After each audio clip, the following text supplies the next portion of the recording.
If you want to remove the page number from the first page only in Microsoft Word, then let us see how to do it. Now for that one, we will go to the end of the first page, go to layout, breaks, and under section breaks, select next page. So once you do it, you have to double click on this page number here, and if you see here, link to previous button is enabled. Click on it to disable the option.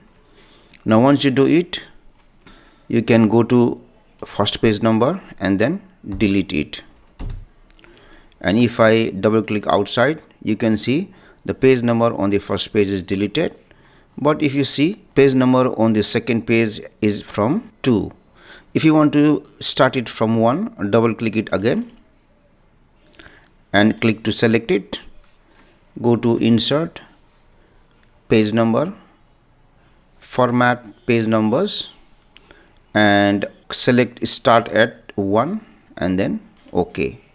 Now if I double click outside, you can see the page number from the second page has started from 1. Thank you for watching this video. Please comment on the box below if you found this video helpful.